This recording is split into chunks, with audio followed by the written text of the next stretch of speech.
In the first years after the British landing at Warren, the new colony at Sydney Cove lived on a knife edge: thin rations, fragile authority, and constant fear of starvation. Beyond the tents and timber huts, country was alive with law, kin, and obligation, and the newcomers were already cutting into fishing grounds, pathways, and food places. What the British called settlement quickly became pressure, and pressure became violence. By early autumn of 1789, that violence began to take a clearer shape.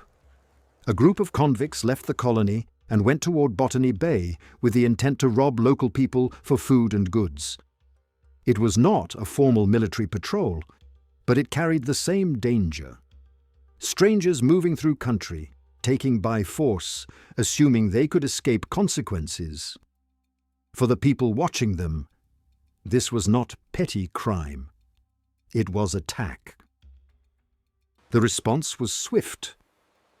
Aboriginal men confronted the raiders, and the clash turned physical.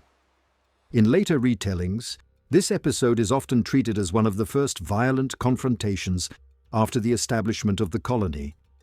Not because nothing had happened before, but because it shows a pattern emerging. Desperate colonial hunger turning outward into predation, and local defense answering with organized force. It was a warning that the frontier began immediately, not later. To understand why convicts would risk such a raid, you have to picture the colony's reality. Rations were tight, work was brutal, punishment was constant, and escape routes were few. Some convicts saw Aboriginal camps as a source of food or tools, and imagined theft would be easier than surviving the regime of the settlement. That assumption carried a deadly arrogance. It treated local people as targets, not as communities capable of swift retaliation and moral authority on their own land. For Governor Arthur Phillip, such incidents were more than disorder. They threatened the colony's survival because retaliation could spread fear through Sydney and ignite wider conflict along the coast and rivers. Phillip's approach in these early years tried to impose rules of the game from the colonial side, discourage unauthorized violence, punish theft that provoked reprisals, and present the colony as capable of discipline. Yet his power was limited, and the hunger that drove raids did not disappear. The Botany Bay clash also exposes the problem of the records. Colonial documents often name governors and officers, but leave Aboriginal participants unnamed, even when they were the decisive actors. The absence of names does not mean the defenders were unknown in their own communities. It means the written archive was not built to preserve their identities. Documentary history has to be honest about that imbalance. The scene is real, the violence is real, but the paper trail is tilted toward the colony's viewpoint. From this point, the geography of conflict expands outward from Sydney into corridors like the Hawkesbury and the Nepean, where water, fertile ground, and transport routes attracted settlers and soldiers. What begins as scattered raids, punishments, and reprisal attacks grows into a grinding frontier struggle that later historians group under labels like the Sydney Wars. The Botany Bay incident fits the opening rhythm. Small groups, sudden contact, theft or intrusion, then swift defense and retaliation. The logic is brutally simple. The colony needs food, land, and security. It sends people outward. Aboriginal communities see theft, trespass, and kidnapping as threats to survival and law. They push back. Each side reads the other through fear. Colonists talk of dangerous natives, while Aboriginal families learn that strangers carry weapons, take what they want, and return in larger numbers when challenged. A single skirmish becomes a lesson repeated, and repetition becomes a system of conflict. In documentary terms, the Botany Bay clash is not famous because of its scale, but because it shows how quickly the frontier turns intimate and cruel. A few desperate men with criminal intent can trigger violence that pulls entire communities into alertness. The shoreline, the tracks through scrub, the camps near water, these become contested spaces where a wrong step can mean death. This is the beginning of a long era where peace is always temporary, and armed readiness becomes normal. In the next part, we will follow how authority in Sydney tried to contain this violence while also expanding into new ground, and how the Hawkesbury Nepean frontier became one of the colony's most persistent killing zones. We will trace the cycle of raid, reprisal, and punishment, and show how the early rules set from Government House collided with hunger, opportunism, and the hard fact that Aboriginal resistance was organised, local, and determined from the very start. After the Botany Bay clash of March 1789, the colony's leaders faced an uncomfortable truth. Violence on the edges could not be dismissed as isolated criminal behaviour. The raid had been carried out by convicts, not soldiers, yet its consequences threatened the whole settlement. If Aboriginal communities treated every armed stranger as part of one invading force, then a single theft could provoke retaliation against anyone wearing the colony's clothes. Governor Arthur Phillip had to manage that risk while keeping a starving, volatile population under control. Phillip's approach in these years combined discipline and strategy. He wanted to stop unauthorized violence because it endangered the fragile project of survival, but he also wanted to expand the colony's reach for food and security. Those aims pulled against each other. To punish convicts for raiding could reduce future incidents. To push farms outward could increase them. The settlement was a machine that needed land, and the machine created contact wherever it moved. Inside Sydney, the authorities tightened rules of the game. Punishments for stealing from Aboriginal people, restrictions on wandering parties, and efforts to present the colony as capable of restraint. But the colony was never fully governable. Convicts slipped away, soldiers took liberties, and civilians acted on fear. When hunger bites, law weakens. March 1789 becomes a case study in how quickly private desperation turns into public frontier war. On the Aboriginal side, the incident taught its own lesson. A raid by strangers proved that the newcomers did not only fence land and fish waters, they also launched direct attacks on people. That shifts the meaning of contact. A trading gesture can be read as a trap. A single man walking through country can be read as a scout for violence.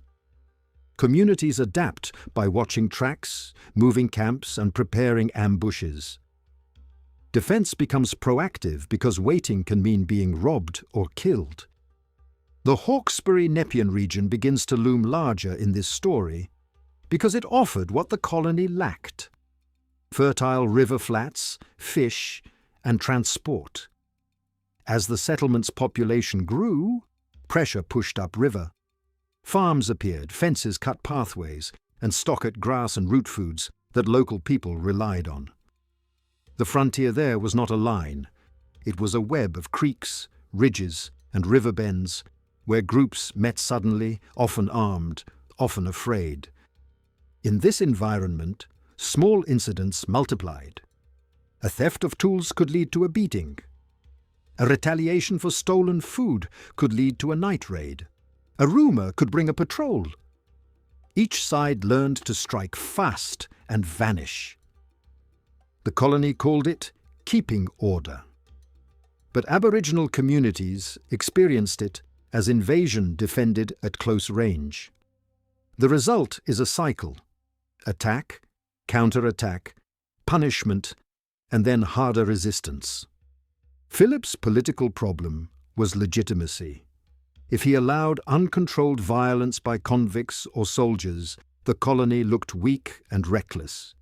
If he responded with overwhelming force, he risked unifying Aboriginal groups against Sydney and making the settlement a permanent target.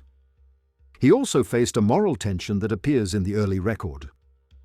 A desire to avoid indiscriminate killing, paired with the assumption that the colony had the right to remain and expand. Even a governor aiming for restraint still presided over dispossession. The documentary challenge is that the written sources speak in the colony's voice. They name Phillip, officers and settlers, and they describe Aboriginal actions as threats or outrages. The Botany Bay clash is remembered partly because it can be fitted into that colonial narrative. Convicts misbehave, natives retaliate, government responds.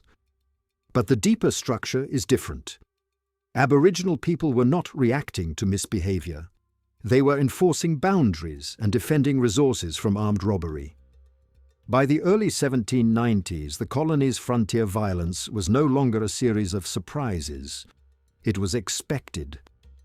People travelled armed, camps were guarded, settlers feared ambush, Aboriginal families feared kidnapping and shootings. The colony's hunger and expansion met Indigenous refusal and retaliation, and the result was a grinding war of attrition. The March 1789 incident at Botany Bay sits near the start of that slope, an early sign that the frontier would be defined by blood, not negotiation alone. In the next part, we will move from the logic of governance to the logic of the frontier itself. How violence worked on the ground, why river corridors like Hawkesbury Nepean became flashpoints, and how the colony's rules often collapsed once men with muskets and fear stepped beyond the last hut. We will also look at how later historians use labels like the Sydney Wars to connect these scattered clashes into a single, brutal pattern that ran for decades. By the time the colony pushed beyond Sydney Cove, frontier violence stopped being an exception and became a working condition of daily life. The tracks toward the Hawkesbury and the Nepean led to rich river flats, but also into country where families depended on fishing, yams, and seasonal movement. Every new hut, cleared paddock, and stolen net changed the balance. The war that later gets called the Sydney Wars was being assembled, skirmish by skirmish. On that frontier, the pattern was often the same even when the details shifted. Settlers and soldiers crossed into places they wanted to hold. Aboriginal groups watched, warned, and struck when they judged it necessary. A theft of food could trigger a beating could trigger a night raid, a raid could trigger a punitive party. The violence was not random. It followed logic: protect supplies, punish trespass, control movement, and prove that fear belonged to the other side. River corridors made everything sharper because rivers are lifelines. The Hawkesbury and the Nepean were routes for boats and patrols, but also food sources and meeting grounds long before the colony arrived. When farms spread along the banks, fences and stock denied access to waterholes and fishing spots. For Aboriginal families, that was not merely inconvenience, it was hunger and humiliation.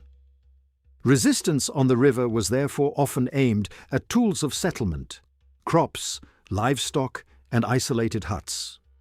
For settlers, the frontier felt like an invisible siege. People slept with muskets near the door, travelled in groups, and treated every rustle in the scrub as a warning. Rumour became a weapon too, because rumour justifies preemptive violence.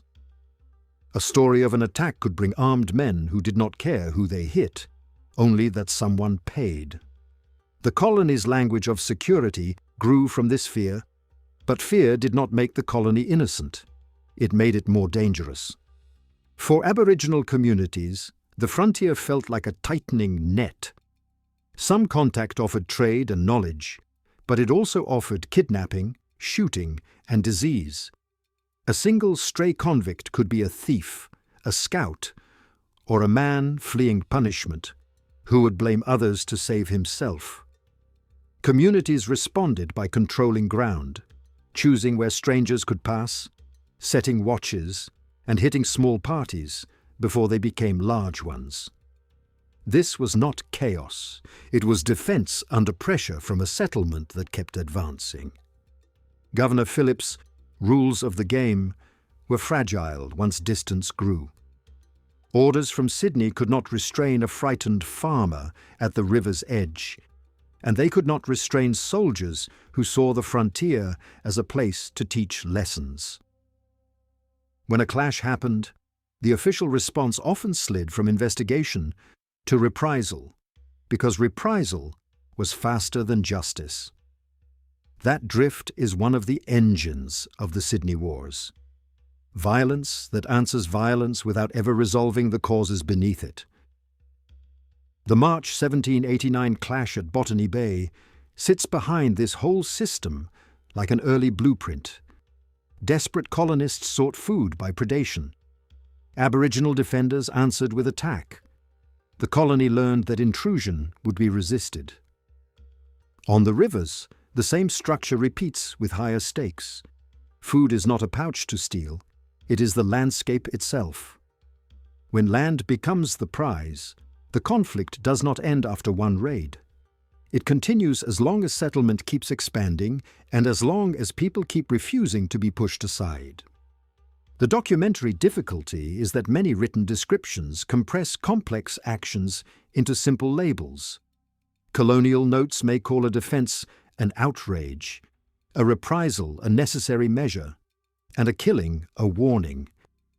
Aboriginal motives are rarely explained in the archive, even when they are clear in the pattern of targets and timing. Yet the logic shines through. Strike at what feeds the invader. Punish those who trespass, and avoid stand-up fights when muskets dominate. That is not mystery, it is strategy in unequal war.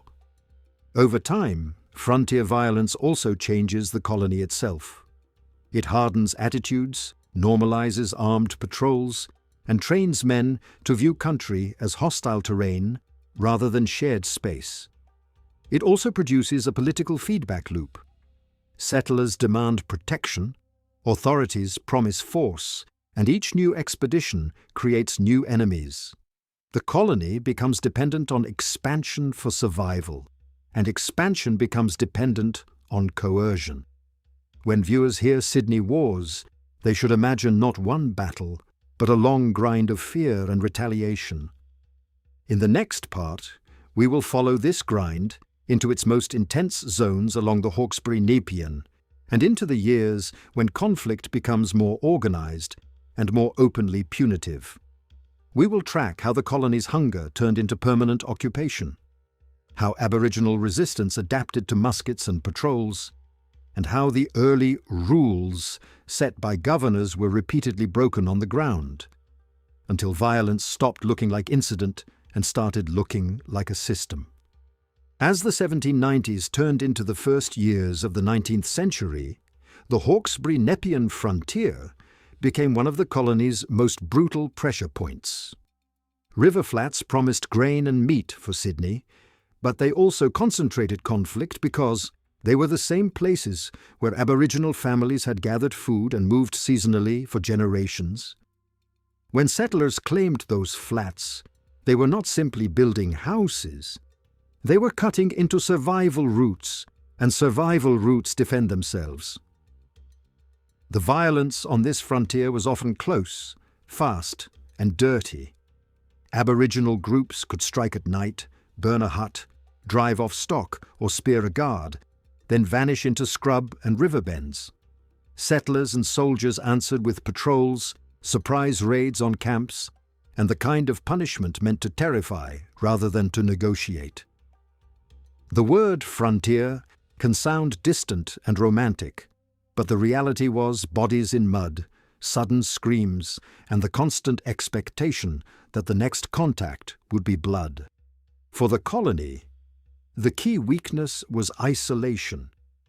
A farm on the river might be a day's travel from help. A family might be alone with a musket and a few rounds of shot. When fear rose, settlers fortified their homes, slept in shifts, and tried to predict attack routes. That defensive posture, however, often pushed them toward aggression. If you believe you are about to be attacked, you start to treat every Aboriginal person as a threat. And once you do that, the frontier becomes a machine that manufactures enemies. For Aboriginal communities, the key pressure was dispossession without pause. Crops replaced native food grounds. Stock trampled and ate what people relied on. Fishing spots were fenced or guarded. Even when there was no direct attack, there was hunger. In such conditions, raiding could be survival, but survival raiding was treated by the colony as criminal war. That difference in interpretation is where much of the blood comes from. One side sees necessity, the other sees outrage, and both respond with violence. The authority of governors and magistrates struggled against this momentum. Orders could be issued from Sydney, but the frontier often ran on local panic. Soldiers sent to restore order carried muskets, not compromise. Settlers demanded protection, not patience.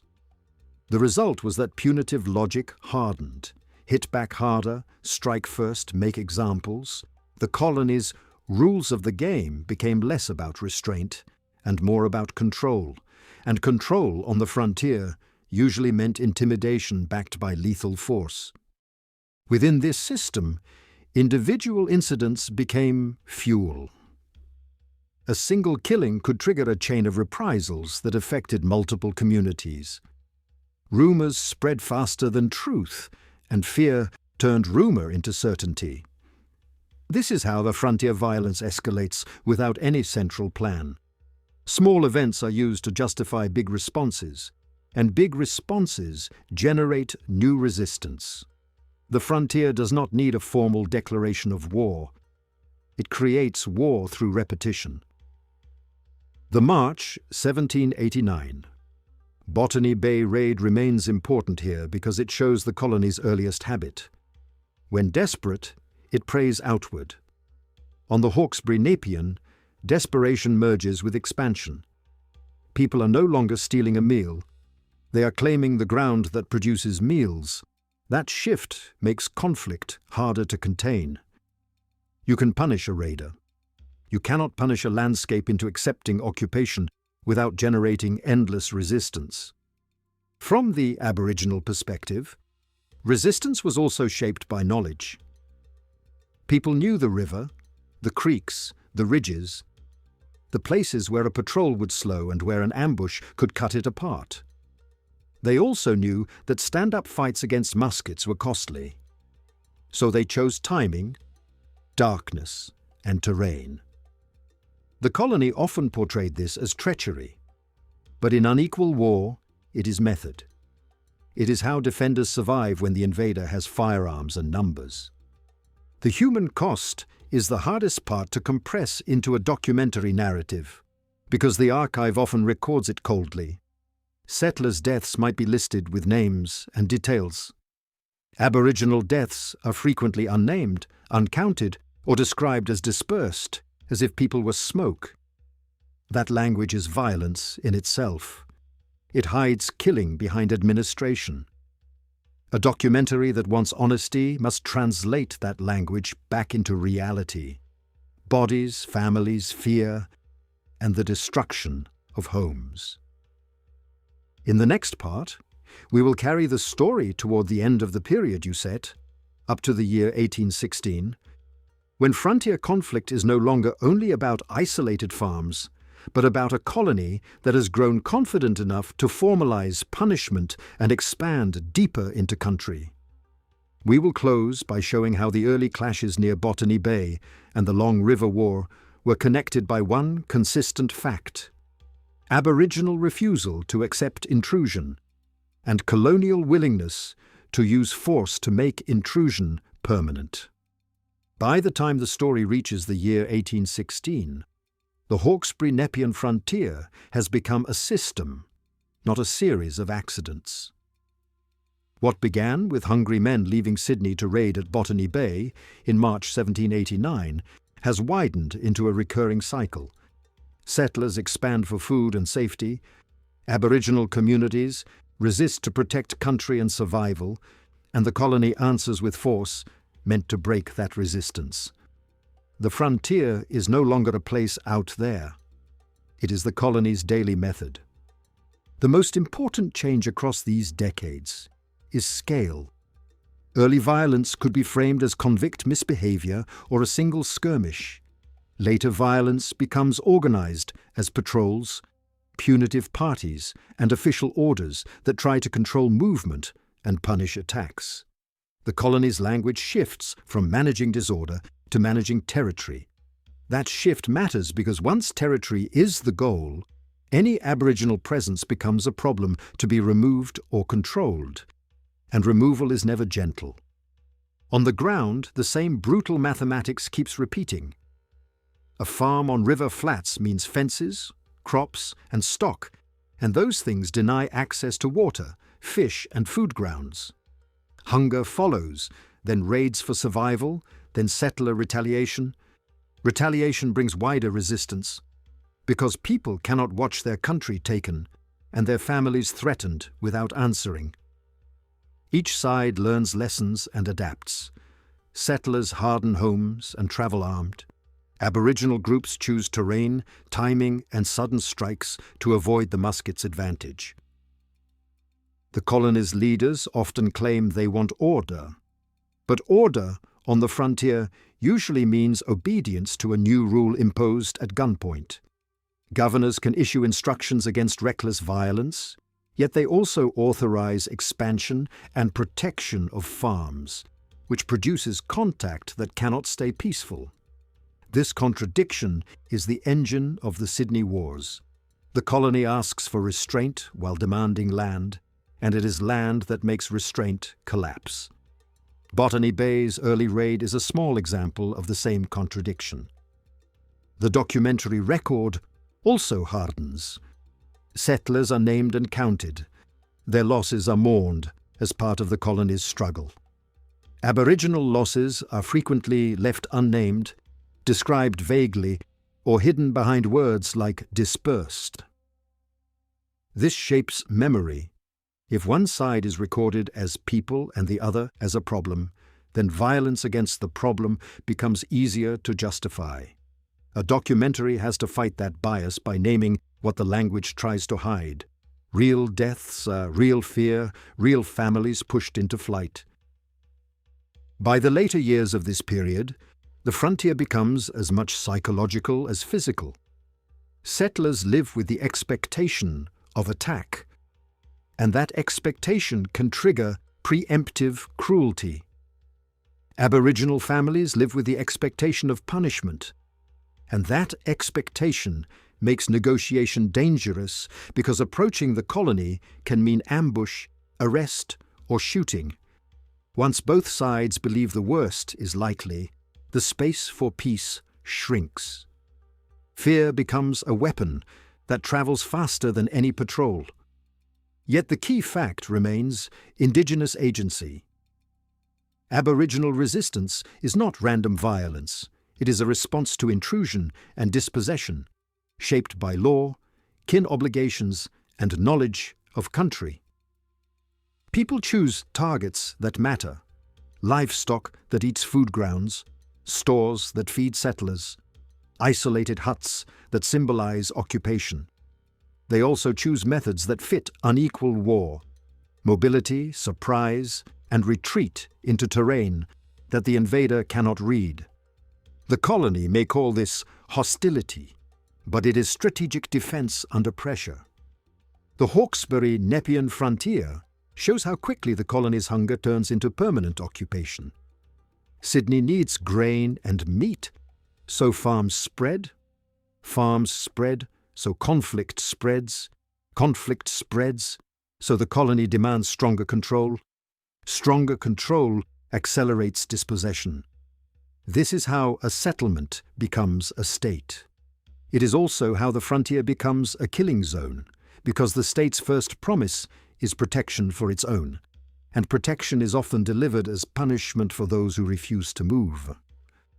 If the Botany Bay raid of March 1789 is one of the first violent clashes after the year 1788, its significance lies in its clarity. Convicts did not wander out in innocence. They went to rob. Aboriginal people did not attack without cause. They defended against predation. The colony did not treat the episode as a warning to stop expansion. It treated it as a problem of control. That choice echoes forward until the year 1816 and beyond. The ending, then, is not a clean conclusion, but a turning point into a longer tragedy. Between the years 1789 and 1816, New South Wales learns a pattern of frontier governance. Expand, police, punish, repeat. Aboriginal communities learn the matching pattern of survival. Watch, resist, strike, endure. A documentary closes by holding both truths in the same frame. The colony's growth is built on coercion, and the frontier is shaped from the start by refusal, people defending their coastline, their rivers, and their right to remain.